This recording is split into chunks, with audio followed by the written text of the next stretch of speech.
2 Coríntios capítulo 1, essa noite nós vamos estudar do versículo 12 ao versículo 24. 2 Coríntios capítulo 1, versículos de 12 a 24. Diz assim: Este é o nosso orgulho, a nossa consciência dá testemunho de que nos temos conduzido no mundo, especialmente em nosso relacionamento com vocês, com santidade e sinceridade, provenientes de Deus, não de acordo com a sabedoria do mundo, mas de acordo com a graça de Deus. Pois nada lhes escrevemos que vocês não sejam capazes de ler ou entender. E espero que, assim como vocês nos entenderam em parte, venham a entender plenamente que podem orgulhar-se de nós, assim como nos orgulharemos de vocês no dia do Senhor Jesus. Confiando nisso, e para que vocês fossem duplamente beneficiados, planejava primeiro visitá-los em minha ida à Macedônia e voltar a vocês vindo de lá, para que me ajudassem em minha viagem para a Judéia. Quando planejei isso, será que o fiz levianamente?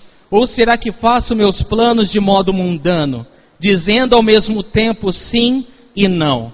Todavia, como Deus é fiel, nossa mensagem a vocês não é sim e não, pois o Filho de Deus, Jesus Cristo, pregado entre vocês por mim e também por Silvano e Timóteo, não foi sim e não, mas nele sempre houve sim. Pois quantas forem as promessas feitas por Deus, tantas tem em Cristo o sim. Por isso, por meio dele, o amém é pronunciado por nós para a glória de Deus. Ora, é Deus que faz que nós e vocês permanecemos firmes em Cristo. Ele nos ungiu, nos selou como sua propriedade e pôs o seu Espírito em nossos corações como garantia do que está por vir. Invoco a Deus como testemunha de que foi a mim que foi a fim de poupá-los, que não voltei a Corinto. Não que tenhamos domínio sobre a sua fé, mas cooperamos com vocês, para que tenham alegria, pois é pela fé que vocês permanecem firmes. Senhor, obrigado pela tua palavra, Pai. Obrigado por ser o nosso Deus, obrigado por ser o nosso Senhor, obrigado por ser o nosso Salvador bendito, glorioso, santo, completo. Senhor, nós entregamos as nossas vidas e corações essa noite para que o Senhor nos molde, para que a tua palavra venha como um martelo que esmiuça a penha, como uma flecha certeira no nosso coração, com mais afiada do que uma espada de 2 gumes, Senhor, discernindo as intenções do coração, nos transformando de dentro para fora. Tua palavra, ela tem o poder de limpar, de purificar, de santificar. A tua palavra gera fé, ela gera força, ela nos dá força, coragem para perseverar na caminhada, Senhor. A tua palavra nos traz consolo da tua parte, Senhor. E nós te agradecemos pela tua palavra. Abre o nosso entendimento essa noite, para que a gente ouça a tua voz. Senhor, que a tua palavra traga convicção, mas não só convicção, mas transformação para as nossas vidas, Senhor. Nós queremos compreender e mudar, nós queremos compreender e te seguir, Senhor. Senhor, completa a tua obra, Pai, porque é a tua obra, é a tua palavra, é a tua igreja, Senhor. Então, por essa certeza, e pela certeza que em Cristo nós temos o sim e o amém, eu já quero te agradecer, em nome do Senhor Jesus Cristo. Amém. Amém? Irmãos, essa aqui é uma carta, como nós falamos domingo passado, é uma carta de Paulo aos irmãos em Corinto. Era uma cidade muito promíscua, com vários templos pagãos, porém o evangelho chegou a essa cidade e aquela igreja cresceu. E Paulo, ele passa aqui nesse momento, né, que essa carta foi escrita, ele tem a sua autoridade como apóstolo questionada por esses irmãos. Então essa é uma carta que ele escreve para defender o seu apostolado, mas ele escreve do modo que nós já falamos sobre isso, do modo verdadeiro, porém cheio de amor. Cheio de amor. E eu quero fazer uma revisão rápida com vocês sobre a carta. O tema que nós temos usado para a carta é Cristo, nossa suficiência. Cristo é aquele que nos supre. Cristo nos basta. Amém? Ele é suficiente para nós. Cristo, a nossa suficiência. E o versículo tema do nosso estudo de 2 Coríntios é 2 Coríntios 9:8, que diz: E Deus é poderoso para fazer que lhe seja acrescentada toda graça, para que em todas as coisas, em todo o tempo, tendo tudo o que é necessário, vocês transbordem em toda boa obra. Amém? Esse é o nosso versículo tema. E na semana passada nós começamos o estudo da carta e nós falamos, quem lembra do que nós falamos? Nós falamos sobre o Deus de toda consolação, não é isso? E Deus falou tremendamente aos nossos corações, e nós podemos hoje nos lembrar de 3 coisas, né, que nós aprendemos. Os versículos 3 e 4, eles são um resumo desses primeiros 11 versículos. Versículo 3 e 4 nós podemos nos lembrar quem é Deus, não é? O que Deus faz para nós e o que Deus faz através de nós, não é? Então, o que diz aí no versículo 3 e 4? Quem é Deus? Quem Deus é? Pai das misericórdias e o Deus de toda consolação. O que Deus faz por nós? Ele nos consola em todas as nossas tribulações. E o que Deus faz através de nós? O que diz aí? Ele nos consola em todas as tribulações, para que com a mesma consolação que recebemos de Deus, podemos consolar os que passam pelas mesmas tribulações. Amém? Então é isso. Sempre que nós passarmos por tribulações, devemos lembrar quem é Deus. O Pai das misericórdias, o Deus de toda consolação. O que Ele faz por mim? Ele me consola em todas as minhas tribulações. Você e eu temos o consolo da parte de Deus todas as vezes que passamos por tribulações. Tribulações são dificuldades, são situações desconfortáveis, não é? E nós temos o Deus de toda consolação nos consolando em todo tempo. Mas nós não só somos consolados, como também Deus usa as nossas vidas para trazer consolo àqueles que também passam por grandes dificuldades, grandes lutas. Amém? Então isso foi o que nós aprendemos a semana passada. Hoje, dos versículos de 12 a 24, o tema da mensagem é: Cristo é o sim e o amém de Deus. Cristo é o sim e o amém de Deus para nós. Amém? Esse tema, para mim, pelo menos, já é a mensagem inteira. Esse tema já é toda a mensagem. Cristo é o sim e o amém de Deus para mim, meu irmão. Cristo é o sim e o amém de Deus para você. Amém? Então, é disso que Paulo vai focar. Nessa porção, como você prestou atenção durante a leitura, nós vimos Paulo se defendendo, né? Porque eu vou explicar o contexto para vocês entenderem o verso a verso.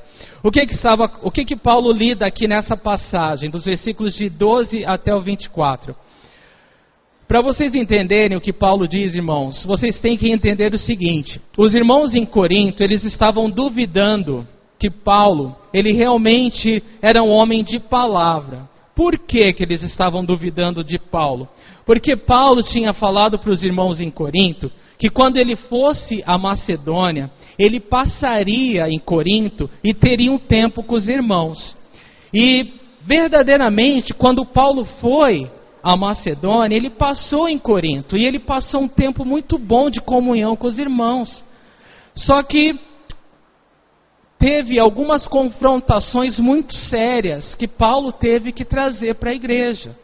Muitas coisas do mundo tinham entrado dentro da igreja. Os irmãos achavam que tudo bem, né, da imoralidade sexual fazer parte da vida deles. E Paulo tem que dizer: não, peraí, está errado. Isso daí está errado. Sexo foi feito para o marido e para a esposa. O que vocês estão fazendo está errado. Está tudo errado. E Paulo teve que confrontá-los duramente. E teve alguns dentre os irmãos que não gostou. Principalmente aqueles que tinham sido influenciados pelos judaizantes, que aqueles irmãos que viviam pela lei, que vinham de Jerusalém, fazendo a cabeça da igreja contra Paulo. E Paulo ele teve um conflito ali. Não foi fácil, não foi um tempo totalmente bom. Foi um tempo que trouxe tristeza para Paulo. Então, Paulo ele sai de Corinto, ele vai a Macedônia, ele passa um tempo na igreja de Éfeso, outras igrejas ali. E na volta, ele não vem por Corinto como ele tinha falado. E ele vai explicar nessa passagem que foi duro demais estar com os irmãos em Corinto. Não que ele não quisesse estar com eles, mas para que ele não pudesse causar mais tristeza para os irmãos, ele preferiu simplesmente escrever uma carta. E ele mandou essa carta por meio de Tito. E essa carta é a carta de 1 Coríntios. E a carta de 1 Coríntios é uma carta dura. Uma carta de exortação, uma carta de correção. E aí Paulo ele recebe a resposta de Tito, como que a igreja reagiu a essa carta. Muitos se arrependeram, muitos tiveram convicção, não, realmente eu estou errado. E eles não só tiveram a convicção, mas eles se converteram, eles mudaram de direção e se acertaram com Deus. Outros, porém, eles foram convictos. Paulo está falando o que é certo, mas eu não quero mudar. Eu quero continuar nesse caminho. E é claro que isso era muito pesado, isso era muito triste para Paulo como um servo de Deus, como alguém que queria o melhor para aqueles irmãos, né? E Paulo ele resolve então simplesmente escrever uma carta. E isso fez com que aqueles irmãos, né, que estavam manipulando o povo tivessem uma oportunidade para acusar Paulo. Ele fala, viu? Não falo para vocês? Paulo não é um homem sério. Paulo é um homem de duas palavras. Ele fala uma coisa e faz outra. Vocês viram? Paulo não veio. Ele preferiu mandar uma carta. Ele é muito fraco. Ele não gosta de conflito. Ele está fugindo. E eles começaram a falar muito mal de Paulo. Eles começaram a fazer com que aquilo crescesse e contaminasse toda a igreja. Então, ao invés de Paulo, né, ir lá pessoalmente, ele escreve a segunda carta. Ele escreve a segunda carta, e é essa carta que nós estamos estudando. Então, ele começa falando Deus de todo consolo, e agora ele vai imediatamente explicar que ele não é um homem de duas palavras. E ele vai dizer exatamente, e a gente vai poder entender como que ele fala isso. Que o coração dele é cheio de amor pelos irmãos em Corinto. E que ele resolveu não ir simplesmente para poupar esses irmãos de mais tristeza. Então, agora que você entende o contexto dessas palavras, a gente pode estudar 2 Coríntios capítulo 1, versículo 12. Diz assim: este é o nosso orgulho, a nossa consciência dá testemunho de que nos temos conduzido no mundo, especialmente nosso relacionamento com vocês, com santidade e sinceridade provenientes de Deus. Não de acordo com a sabedoria do mundo, mas de acordo com a graça de Deus. Então Paulo ele fala, olha, eu tenho orgulho, eu tenho grande alegria de poder dizer para vocês que eu tenho me conduzido diante de Deus e diante dos homens com uma consciência limpa, com uma consciência que me garante, que me deixa em paz, que o meu andar entre vocês e diante de Deus tem sido em santidade e tem sido, que é a outra palavra, em sinceridade. Quando ele fala, olha, eu tenho a consciência limpa, vocês podem me acusar, vocês podem falar o que vocês pensam sobre meu respeito, mas a verdade é que eu estou em paz, porque a minha consciência é limpa. Minha consciência diante de Deus e diante dos homens, e a gente sabe, a consciência fala dessa faculdade da alma, né, de poder, consciência, né, com conhecimento, ou consciência, expressa as nossas experiências, as nossas convicções, com base, né, do nosso mundo interior, do nosso homem interior. É claro que a pessoa que é morta espiritualmente, não tem o espírito, a consciência dela é bagunçada, né? Ela tem uma consciência deturpada, porque ela tem conhecimento com base naquilo que na vivência dela, simplesmente, né? Naquilo que é humano, naquilo que é carnal. Mas para nós que temos o Espírito Santo habitando em nós, a nossa consciência ela é iluminada pelo Espírito Santo de Deus. E o fato do Espírito Santo habitar em nós, ele ilumina a nossa consciência, de forma que a gente sabe, não com base nas experiências humanas, não com base no que a mídia fala, não com base no que a sociedade fala que é certo e que é errado, mas a gente tem uma consciência com base naquilo que a palavra de Deus fala, que é certo e que é errado. Dessa forma, a nossa consciência ela é limpa, ela nos aprova quando a gente faz o que é certo, e ela nos reprova quando a gente faz o que é errado. Então, essa é a nossa consciência. E Paulo ele pode dizer para esses irmãos: ei, irmãos, vocês querem saber da verdade? Minha consciência é limpa, em santidade e sinceridade. Santidade, porque ele fala de pureza, de pensamentos, de intenções e de atitudes. Eu sou puro, santo, separado mesmo. Não tem nenhuma má intenção aqui. Não há nenhuma coisa por trás das minhas palavras. Não existe nenhuma manipulação naquilo que eu digo para vocês. Mas ele fala, a minha conduta também, além de santa, ela também é sincera. E sincera fala de sincera. Sincera, não é uma imitação, não é uma farsa, não é eu não estou atuando, né? Eu não estou fazendo um papel de alguém. Não, é real. Eu estou sendo eu mesmo. É sincero, não tem cera, é real. Eu estou sendo sincero, estou sendo transparente, nada oculto diante de vocês. Então agora vocês entendem por que Paulo ele tem que falar dessa forma. Para esclarecer de vez a dúvida que os irmãos em Corinto estavam tendo, a suspeita infundada que os irmãos em Corinto estavam tendo. E ele fala que essa santidade e sinceridade que ele conduz a vida dele, vem de Deus. Ela não está baseada na sabedoria humana. A sabedoria humana a gente sabe qual é. O jeitinho brasileiro. A gente dá um jeito. É errado. Mas a gente faz assim. Isso aí, vamos burlar desse outro modo. A gente faz assim. O jeitinho brasileiro, a malandragem, a esperteza. Paulo está falando, a minha conduta não é de malandro não. A minha conduta não é de quem quer passar perna em ninguém não. A minha conduta diante de Deus e dos homens é de santidade e sinceridade. E nisso a minha consciência é limpa. Então ele está deixando muito claro isso já. E ele fala, e eu só consigo fazer isso por causa da graça de Deus. Eu só consigo andar em santidade, em sinceridade, não é porque eu sou melhor que ninguém.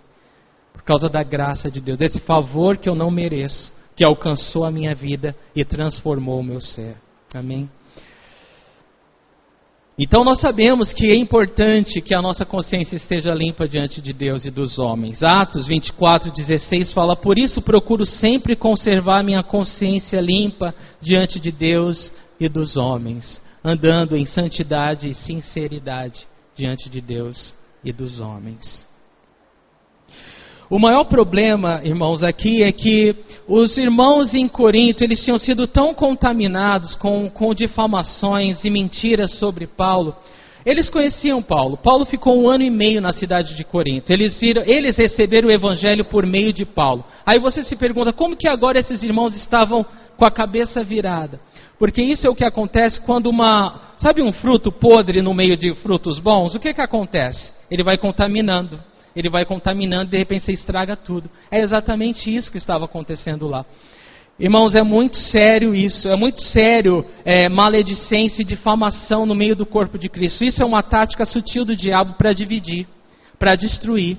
E assim, houve um mal entendido tremendo aqui. E eu sei que é possível acontecer mal entendido no meio do povo de Deus. Mas se a gente não tiver a maturidade para sentar e conversar e esclarecer as coisas, o que a gente vai deixar acontecer? O diabo levar vantagem em realmente dividir, né? Trazer confusão de tal modo que eu não quero falar mais com o irmão e a gente se divide. Então a gente precisa tomar cuidado com isso. Muito cuidado. Eu sempre falo, cuidado com as mensagens que você manda, né? Eu prefiro mandar um áudio que a pessoa já conhece o tom de voz e já sabe que você não está com raiva, né? E o pior é quando escreve ainda tudo em caixa alta, aí parece que a pessoa está gritando, né? Então, é melhor gravar um áudio, né? Ou melhor ainda, falar pessoalmente. É a melhor forma, né, de você humilhar o diabo é você tirar as dúvidas e resolver os problemas pessoalmente com os irmãos. Aí você não dá brecha nenhuma para o diabo dividir o corpo de Cristo ou deixar uma parede, um muro entre você e o teu irmão. Amém? Então, Paulo ele foi mais tarde lá, mas ele primeiro tinha que escrever essa carta. Versículos 13 e 14. Pois nada lhes escrevemos que vocês não sejam capazes de ler ou entender, e espero que assim como vocês nos entenderam em parte, venham a entender plenamente que podem orgulhar-se de nós, assim como nos orgulhamos de vocês no dia do Senhor Jesus. Então Paulo está falando, olha, o meu desejo, irmãos, é que vocês não me entendam só em parte, eu quero que vocês me entendam completamente. Eu não quero que vocês, isso aqui é legal, mas aquilo ali, Paulo, isso eu tenho contra você. Não, eu não quero que você tenha nada contra mim, porque eu quero que assim como nós, quando ele fala nós e ele, Timóteo, Silas, os seus cooperadores no Evangelho, ele fala, assim como nós nos orgulhamos de vocês, nós também queremos que vocês tenham orgulho de nós. Humildemente, Paulo está falando, olha, da mesma forma que vocês alegram meu coração, a maneira que eu quero que vocês olhem para nós é com alegria também. Não é com pesar, com tristeza, com acusações falsas a nosso respeito. E quando ele se refere ao dia do Senhor Jesus, ele está falando no dia que a igreja vai encontrar com o Senhor. A igreja ela vai passar por um julgamento diferente do mundo. Aqueles que rejeitaram Jesus, eles vão ser condenados, porque rejeitaram a salvação, rejeitaram o Filho de Deus. Mas nós que aceitamos a Jesus, nós não vamos ser condenados com o mundo. Nós teremos um julgamento de acordo com as nossas obras. Nosso julgamento vai ser um julgamento para receber recompensas. Aquilo que nós deixamos o Senhor fazer através de nós, ou aquilo que nós não deixamos o Senhor fazer através de nós. Mas é totalmente diferente do julgamento da condenação do mundo. Nós não vamos sofrer a condenação, porque em Cristo Jesus não há mais condenação. Então, todos que estão em Cristo Jesus encontraram a salvação de Deus. Mas cada um dos que estão em Cristo Jesus vão receber sua recompensa de acordo com o seu relacionamento com o Senhor, aquilo que deixou o Senhor fazer através da sua vida aqui na terra. Então Paulo está se referindo ao dia do Senhor, falando, Senhor, tu sabes, o meu coração não tem nada contra os meus irmãos, eu resolvi tudo, eu entreguei tudo na tua mão, está limpo aqui. E Paulo quer que os irmãos cheguem diante da presença de Deus da mesma forma. Senhor, não tenho nada contra Paulo, não tenho nada contra ele, está tudo limpo entre nós, não há barreira nenhuma entre nós. O sangue de Cristo limpou e purificou. Houve perdão, restauração, cura total entre nós. Somos um corpo só. Estamos unidos em Cristo Jesus. Então, é isso que Paulo está dizendo aqui. Versículos 15 e 16. Confiando nisso e para que vocês fossem duplamente beneficiados, planejava primeiro visitá-los em minha ida à Macedônia e voltar a vocês vindo de lá, para que me ajudassem em minha viagem para a Judéia. Então Paulo ele fala aqui para eles, olha, a minha intenção realmente era visitá-los 2 vezes. E ele fala para que vocês tivessem o benefício duplo, né? Fossem duplamente beneficiados. Quando eu estava a caminho da Macedônia e quando eu voltasse de lá, vocês iam ser abençoados 2 vezes. E é claro que Paulo também seria abençoado 2 vezes por estar na companhia dos irmãos. Mas ele fala, isso era o que eu planejei. Isso era o que eu tinha vontade de fazer. E Paulo ele vai fazer os irmãos refletir que o coração do homem se faz plano, mas a resposta vem sempre do Senhor. Nós temos muitas vontades. E a gente vai ver como é que Paulo falou que ia lá. Ele falou, se Deus permitir. Então assim, os irmãos não podiam falar, Paulo, você é culpado. Você fala uma coisa e faz outra. Você é um homem sem palavra, você é um homem sem caráter, você é isso, você é aquilo. Não. Porque, primeiro, eles conheciam o amor que Paulo tinha por eles. Eles ouviram o Evangelho por meio de Paulo. E segundo, eles tinham que confiar que a vontade de Deus é soberana, irmãos. A gente pode fazer muitos planos, mas a gente só vai executá-los se Deus permitir. E esses irmãos precisavam amadurecer em relação a isso, né? Então é isso que Paulo fala. Eu realmente queria, e na volta queria passar para vocês me ajudarem na minha viagem para a Judéia, que Paulo queria ajudar as igrejas da Judéia que estavam precisando de ajuda financeira. E ele queria que os irmãos em Corinto participassem dessa ajuda. Eu vou ler com vocês a passagem em 1 Coríntios 16, de 5 a 7, quando Paulo ele fala para os irmãos que ele vai passar lá, tá bom? Olha só como ele diz. Depois de passar pela Macedônia, irei visitá-los, já que passarei por lá. Talvez eu permaneça com vocês durante algum tempo, ou até mesmo passe o inverno com vocês, para que me ajudem na viagem aonde quer que eu vá. Veja bem que ele não sabia que ia ainda para a Judéia, né? Quando ele escreve a sua segunda carta, ele sabia para onde ele estava indo. Aí, continuando lendo. Desta vez, não quero apenas vê-los e fazer uma visita de passagem. Espero ficar algum tempo com vocês. O que diz depois? Se o Senhor permitir. Então, se o Senhor permitir, eu vou fazer isso, eu vou ficar com vocês. Não vai ser uma visita rápida como foi da primeira vez, né? Eu quero ficar mais tempo com vocês. Só que Paulo não foi. Ele mandou uma carta e os irmãos ficaram muito bravos. E Paulo agora, ele fala sobre isso. No versículo 1 do capítulo 2 em 2 Coríntios, Paulo diz assim: por isso resolvi não lhes fazer outra visita que causasse tristeza. Paulo sabia que se ele fosse para lá naquele momento, do modo que ele se encontrava, não ia ser bom. Não ia ser bom. Ele precisava esperar o tempo de Deus. A gente entende isso, né? A gente entende isso. A gente entende, seria maravilhoso se algum problema acontecesse entre os irmãos e a gente imediatamente tivesse a capacidade de esquecer tudo, né? E de resolver tudo. Mas existe um período, quando existe algum problema entre os irmãos, que a gente precisa processar. Que a gente precisa entender à luz da palavra de Deus o que realmente está acontecendo, o que realmente é certo, o que realmente é errado, o que realmente me cabe nesse conflito, qual é a parte que me cabe para resolver essa situação. Então Paulo sabia que não dava para ele imediatamente visitar os irmãos como se nada tivesse acontecido. Ele precisava de um tempo, com o Senhor. Ele precisava processar como realmente abençoar aqueles irmãos que ele amava.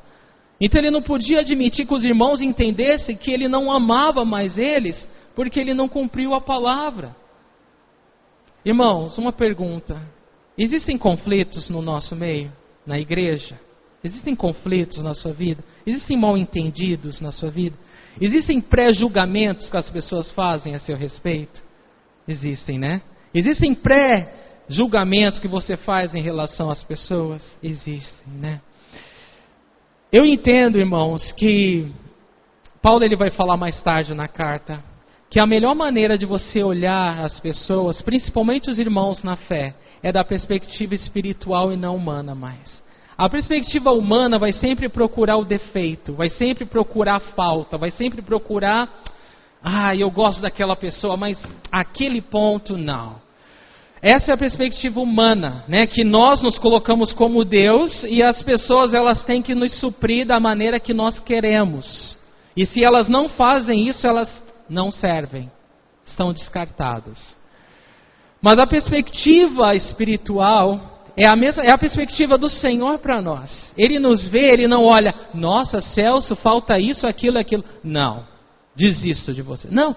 A perspectiva do Senhor é, Celso, eu vejo em você um potencial na minha mão. Eu amo você, eu vou te trazer para perto e a gente vai trabalhar junto.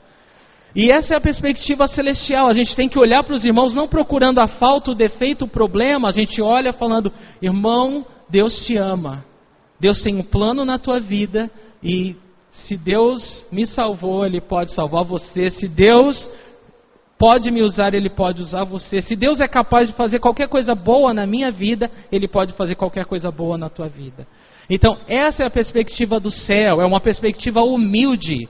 Não é uma perspectiva humana que é soberba. Dá para entender isso, gente? Amém? É totalmente o oposto, né? Então é isso que a palavra de Deus nos ensina.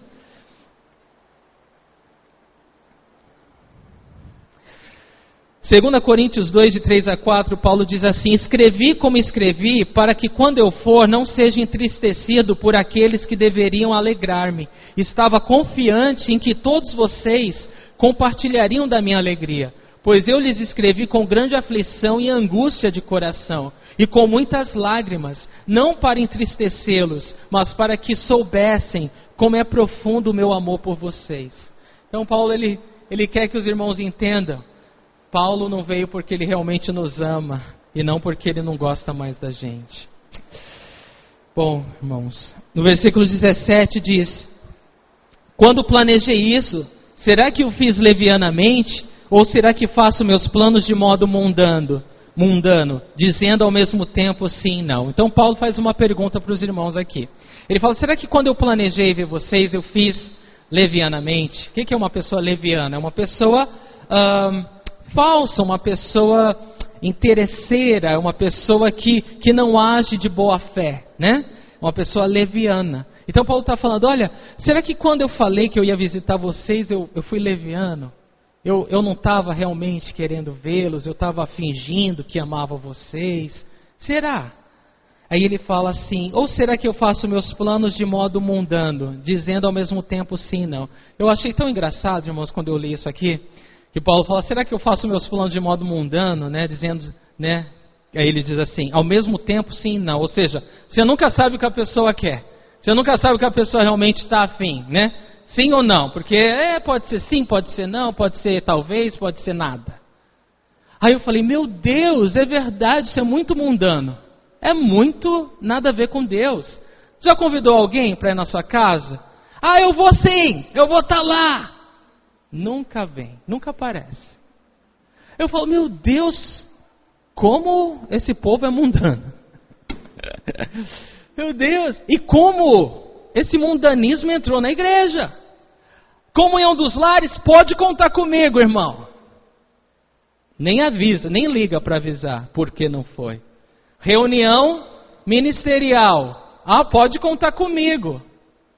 Nem dá satisfação do que é. Do que porque não foi.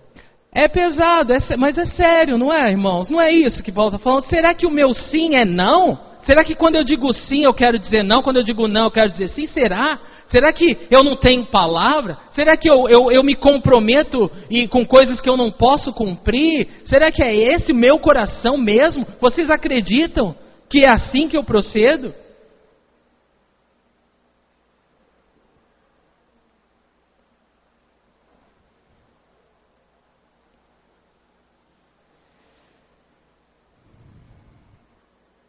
Eu louvo a Deus que Paulo pôde tratar esse assunto aqui. Eu louvo a Deus que Paulo foi insultado a tal ponto dessas palavras saírem do coração dele. Porque se Paulo não tivesse sido insultado, irmãos, nós não teríamos essa carta, inspirada pelo Espírito Santo, com tantos ensinamentos para as nossas vidas. A palavra de Deus, ela entra no nosso coração, ela muda o nosso caráter, a nossa maneira de pensar e de agir. Nós precisamos mudar. Nós precisamos ser pessoas de palavra. Se eu não sei, eu calo. Se eu não sei, eu não vou me comprometer. Se eu não sei, eu não vou falar sim. Amém? Isso é muito sério. Os inimigos de Paulo em Corinto, eles aproveitaram a imaturidade dos irmãos para fazer com que eles ficassem ainda mais revoltados contra Paulo. E fechassem as portas para ele. Mas é assim que o diabo age, irmãos. O diabo, ele não aparece com 2 chifres e um tridente na mão, né? Não. Ele é traiçoeiro. Ele se apresenta aparentemente com uma boa intenção. Nossa, irmãos, né? Eu estou preocupado com o andamento da obra. Nossa, eu estou preocupado com a seriedade apostólica, né? De Paulo. Nossa, ele falou uma coisa e fez outra. Não deixava. Olha, se eu fosse você, não deixava isso barato não, hein? Olha, isso não é coisa de Deus não. Vocês entendem o que eu estou falando? E aí eu fico pensando, irmãos, quantas vezes no nosso meio surgem esse tipo de linguajar, esse tipo de de sujeira diabólica para contaminar e para difamar e para destruir, para dividir o corpo de Cristo. Nossa, fulano fez isso para você. Olha, se fosse eu não deixava barato não. Olha, e aquela palavra foi tão do inferno que a pessoa às vezes ela estava até com o coração disposto a deixar passar, a ignorar, a perdoar, a continuar amando. E de repente, com aquela palavra maldita, a pessoa ela dá um passo para trás e fala: você tem razão, eu estou sendo enganado, você tem razão, estão me fazendo de bobo, você tem razão, a pessoa está zoando com a minha cara. E aí você se fecha e você, pronto, tá? O circo está montado, né? O diabo está se regozijando, porque o corpo de Cristo agora está dividido. Então a gente precisa ter muito cuidado, irmãos, com o que a gente fala e com o que a gente ouve, tá? Porque as pessoas que realmente elas estão interessadas no andamento da obra, elas oram, elas estão em oração, elas estão diante do Senhor. Elas não estão falando para um e falando para outro, e falando para outro, e falando para outro. Não. A pessoa que fala para um, para outro, ela não está interessada no andamento da obra. Ela está interessada, ela não sabe talvez, mas ela está interessada em causar divisão. Ela está sendo o canal do diabo em vez de ser um canal de Deus. O canal de Deus traz paz, ele une. O canal do diabo divide, ele contamina, ele polui, ele suja tudo, estraga tudo. Essa é a vontade do diabo, irmãos. Não sejam tolos. Paulo ele vai dizer mais tarde nessa carta. Não ignoramos os ardis de Satanás. Nós não ignoramos as estratégias dele. Amém? Versículo 18. Todavia, como Deus é fiel, nossa mensagem a vocês não é sim e não. Então Paulo está falando agora, olha, irmãos, escutem isso e prestem atenção. Como Deus é fiel, a nossa mensagem para vocês não é sim e não. Da mesma forma que você pode considerar e como verdade a palavra de Deus, ele está falando. Como você pode confiar em Deus, a nossa mensagem para vocês tem o mesmo peso, tem a mesma confiança. Paulo está falando, aquilo que eu falo para você é tão confiável quanto o próprio Deus. É forte, né? Paulo está comparando a palavra dele com a palavra de Deus. Como Deus é fiel, nossa mensagem a vocês não é sim e não. Da mesma forma que Deus, ele é o que é e não muda, a nossa palavra para vocês não muda também. Ela não muda, não é vulnerável, não é, agora pode ser, mas pode ser que não também. Não sei, o sim, pode ser não, pode ser talvez, pode ser nada. Não. Você confia em Deus, Ele é uma rocha sólida para você, você confia nessa palavra, céus e terra vão passar, mas essa palavra não vai passar. Tua fé está nessa palavra, a sua confiança está nessa palavra, está nessas promessas, então pode levar a sério o que eu estou falando para você. Pode levar a sério a minha palavra para você. É isso que Paulo está falando para os irmãos. E em outras palavras ele está falando, como Deus é fiel, eu aprendi a ser fiel com Ele. E é isso, é lindo, né? Quando o filho aprende com o pai. Meu pai é um homem honesto, eu vou ser honesto igual ao meu pai. É isso que Paulo está falando. Deus é fiel, Ele é fiel. Eu aprendi a ser fiel com Ele. Amém? Versículo 19, pois o Filho de Deus, Jesus Cristo, pregado entre vocês por mim e também por Silvano e Timóteo, não foi sim e não, mas nele sempre houve sim. Isso é maravilhoso. Olha que coisa linda Paulo está falando, pois o Filho de Deus, Jesus Cristo, pregado entre vocês por mim. Paulo está falando, eu preguei Jesus para vocês, vocês vieram à fé e conheceram Jesus porque eu trouxe a palavra de Deus a vocês. E ele lembra isso, não para se ensoberbecer, mas para que eles lembrem que Paulo, ele não pode ter falado de Jesus para eles e Deus ter salvo a vida deles e de repente Paulo mudou e passou a ser um falso, né? Um falso apóstolo agora. Então Paulo está falando, não faz sentido. Não faz sentido. Pois o Filho de Deus, Jesus Cristo, pregado entre vocês por mim e também por Silvano, pode ser Silas, Silvano é Silas, e Timóteo, que eram cooperadores de Paulo, eles pregavam Jesus. Mas a mensagem deles, o Filho de Deus, Jesus Cristo, pregado por eles, não foi sim e não, mas nele sempre houve sim.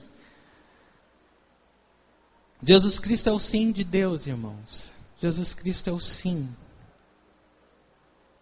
Quando Deus olha para nós, né, Ele viu a nossa miséria, Ele nos deu Jesus. Jesus é o Salvador, é o Messias prometido. É a graça de Deus em nossas vidas. Eu e você somos aceitos por Deus no amado. Nós somos aceitos por Deus em Jesus. Então Jesus para nós é tudo. Ele é o sim de Deus para nós.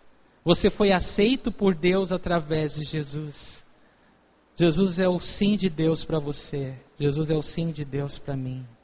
Então tudo que nós podemos ter de Deus está em Jesus.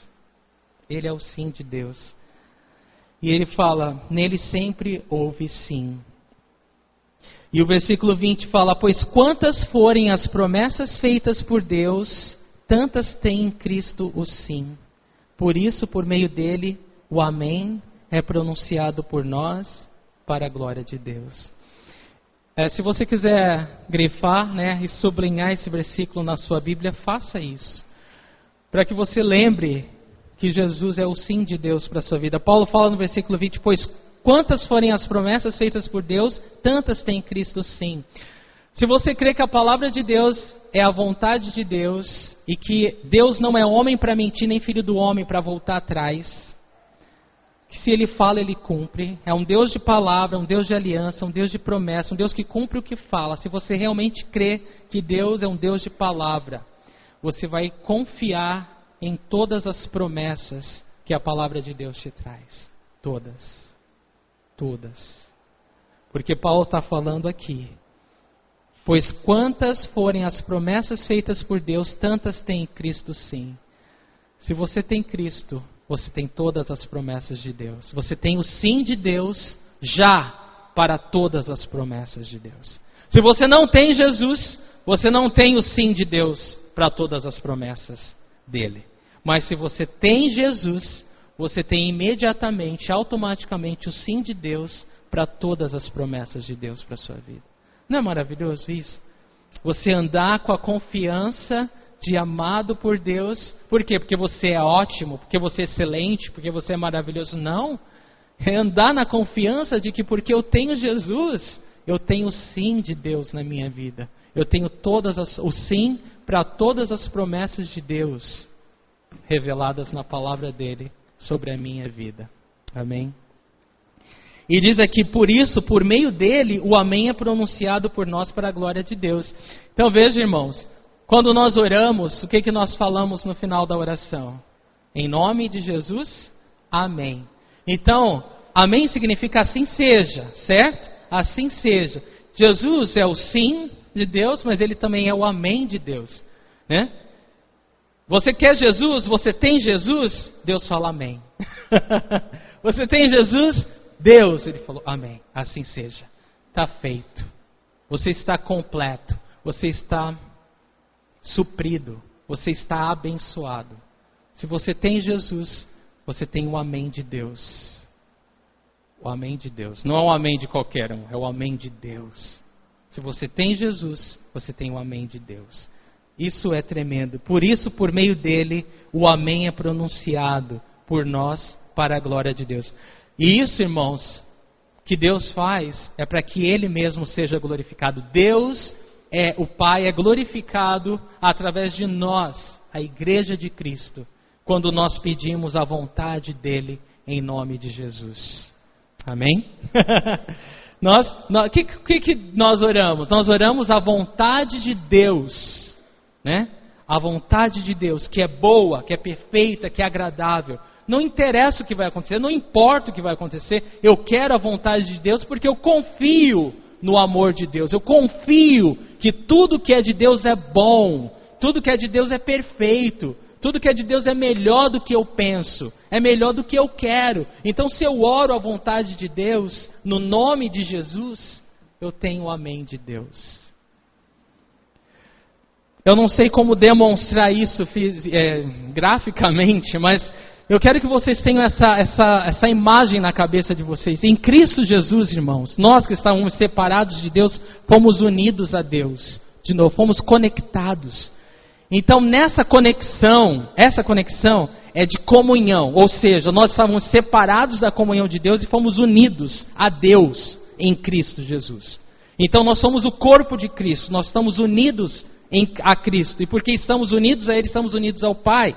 O Pai e o Filho é um só. E nós temos o Espírito Santo, que a gente vai ver logo, logo, que completa essa unidade perfeita.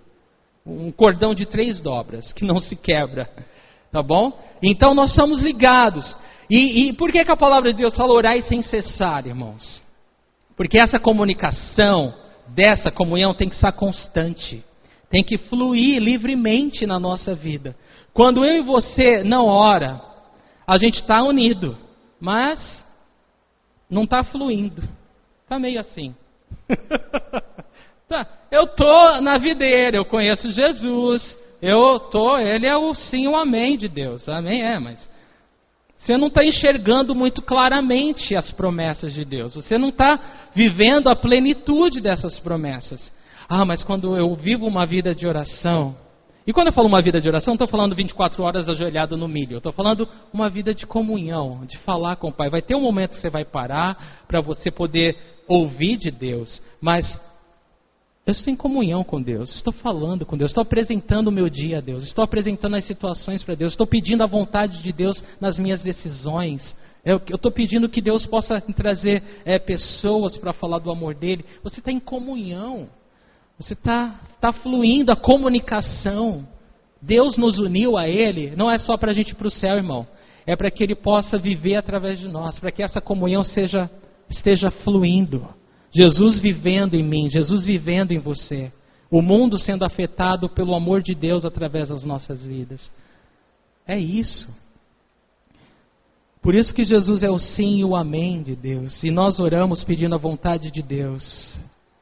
E se a gente vive em conexão, em comunhão, em comunicação, pedindo a vontade de Deus, você é mais do que abençoado. Você é mais do que abençoado. Louvado seja o Senhor. Versículo 21 e 22. Ora, é Deus que faz que nós e vocês permaneçamos firmes em Cristo. Ele nos ungiu, nos selou como sua propriedade e pôs o seu Espírito em nossos corações como garantia do que está por vir. Então veja que agora Paulo ele explica para os irmãos 3 bênçãos que nós recebemos através do Espírito Santo de Deus. Ele fala aqui que Espíritos que nós... Olha, é Deus que faz que nós e vocês permanecemos firmes em Cristo, amém? Isso não há dúvida. E Ele nos ungiu, nos selou e nos deu a garantia.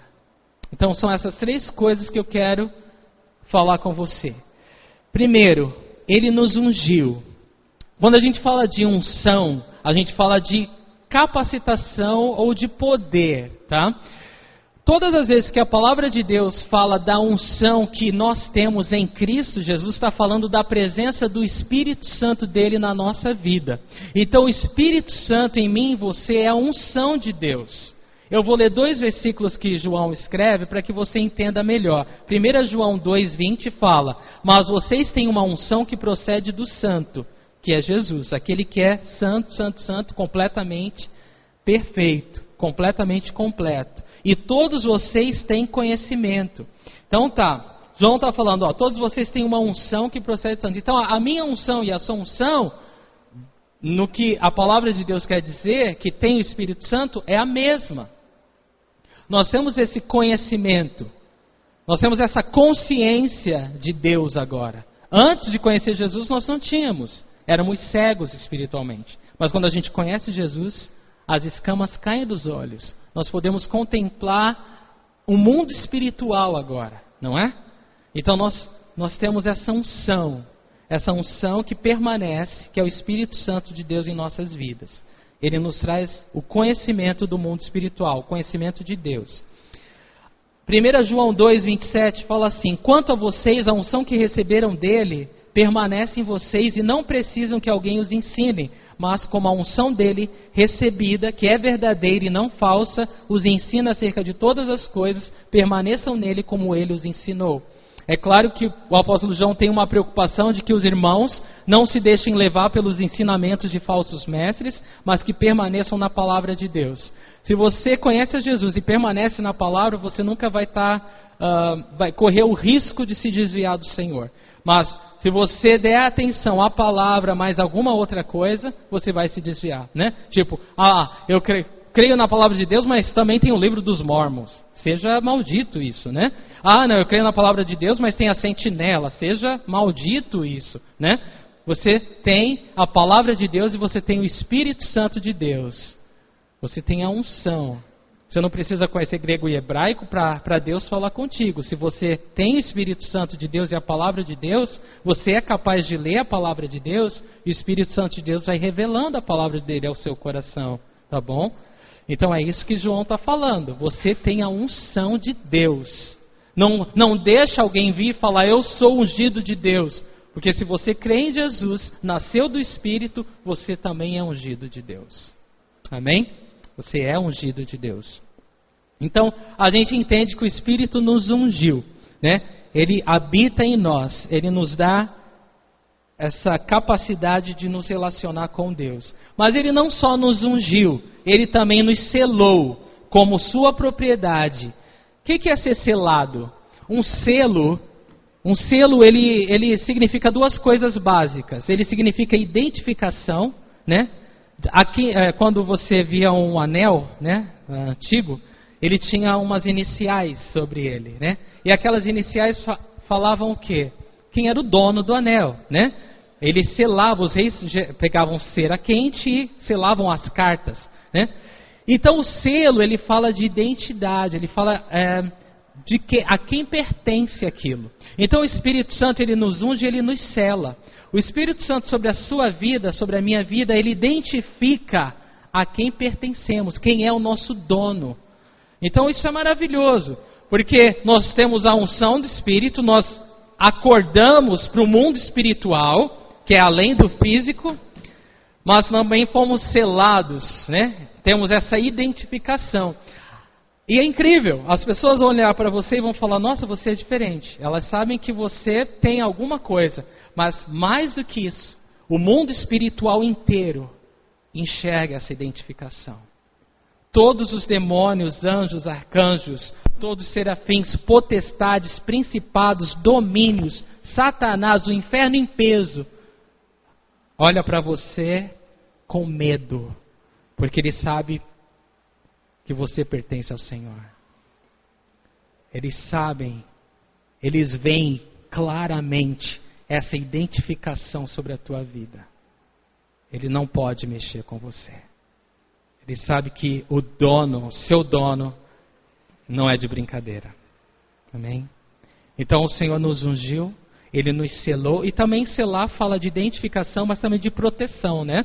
Porque a pessoa que é identificada, que é marcada, que todo mundo pode identificar o dono, ninguém vai se atrever a manusear ou manipular, né? Aquilo que é dos outros. Então, a identificação, o selo do Espírito Santo, ela nos identifica e nos protege também. Amém?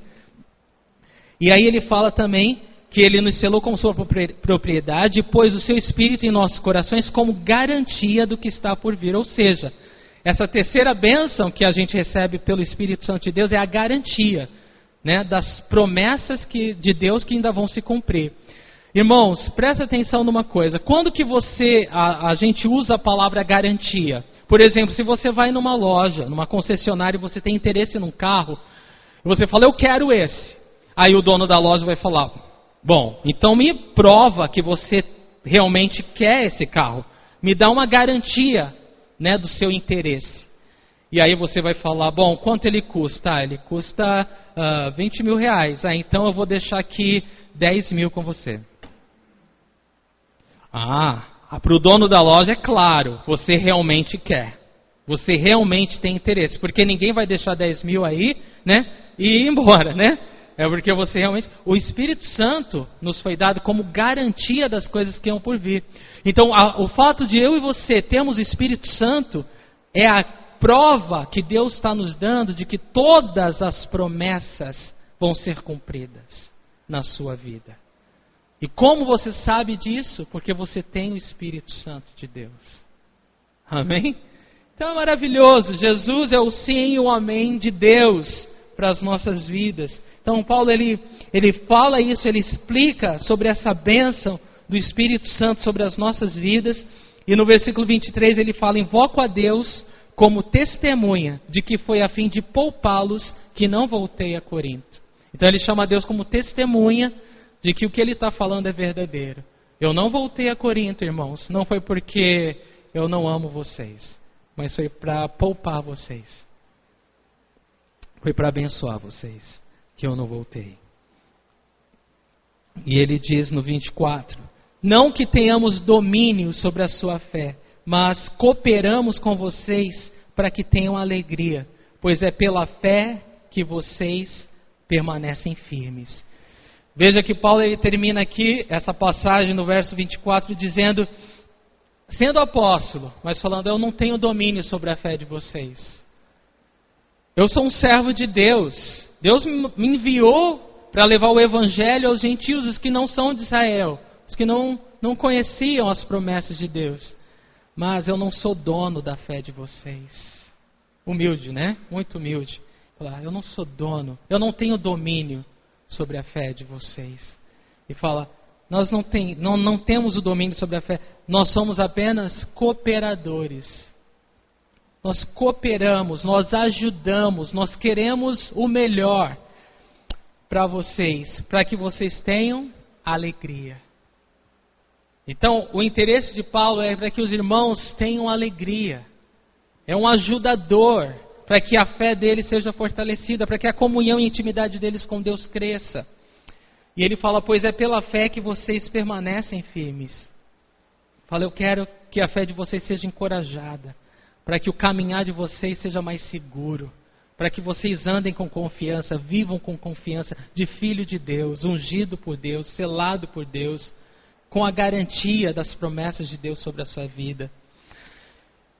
Irmãos, 3 coisas que a gente pode entender que são muito particulares de Deus.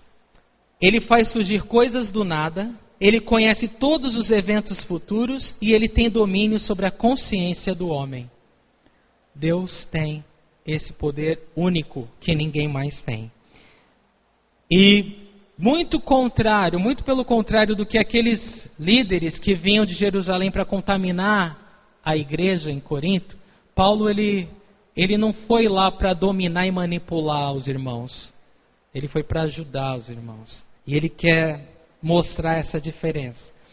Existe um pregador inglês lá de 1700, Adam Clarke, ele escreveu o seguinte, eu vou ler para vocês. As escrituras sagradas, e somente elas, contêm o que é necessário para a fé e a prática cristã. E nenhum homem, ou número de homens, sociedade, igreja, concílio, presbitério, assembleia ou conclave tem domínio sobre a fé de qualquer homem.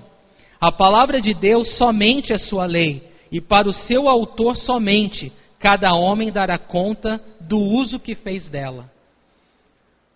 É só diante de Deus que nós vamos dar conta do uso que fizemos da palavra dele. Ninguém tem domínio sobre a nossa fé. Ninguém tem domínio sobre a fé de ninguém. Cada um vai responder diante do Senhor. Amém? Isso é muito precioso. Principalmente quando a gente eu ouvi um comentário outro dia, um post de falando de uma religião e defendendo os dogmas da religião, como se tudo que fosse fora daqueles dogmas criados pela religião estavam já diretamente condenados, né? E você fala: meu Deus, essa pessoa não entendeu nada, né? A fé dela está num dogma humano. Mas graças a Deus, irmãos, que a nossa fé está aqui, ó. Céus e terra vão passar, mas a palavra de Deus jamais vai passar. Se você confia nessa palavra, você está seguro. Você está seguro. Amém?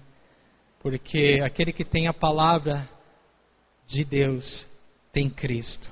Aquele que tem Cristo tem a palavra de Deus. Irmãos, para a gente terminar, como que Paulo ele conseguiu passar por tantas tribulações, por tantas dificuldades e tantos ataques ao caráter dele, e ainda assim continuar firme, né? Perseverar, cheio do amor de Deus, amando aquela igreja, orando pelaquela igreja. Como? Porque a confiança dele estava em Deus. Amém? A confiança dele estava em Deus. Então, irmãos, é algo que a gente aprende para a gente fechar esse tempo. Eu até coloquei, eu acho que eu coloquei aí, uma coisa que eu aprendi nos meus 20 anos já de ministério. Eu vou ler com vocês aí. Se você vive para agradar a homens, os mal-entendidos vão sempre desencorajar você e fazê-lo desistir. Mas se você vive para agradar a Deus, você sempre vai poder encarar os mal-entendidos com fé e coragem e glorificar Deus através deles. Amém? Então vamos ficar de pé e agradecer ao Senhor? Pai, muito obrigado, Deus, pela Tua palavra, que ela é remédio para a nossa alma, Senhor. Tua palavra, ela nos cura, ela nos encoraja, ela nos liberta, Deus. Tua palavra, ela é um bálsamo, Senhor. Ela faz bem para nós. Senhor, nos permita viver, Deus, arraigados na Tua palavra, Senhor. Nos ajude a meditar na Tua palavra, nos ajude a estudar.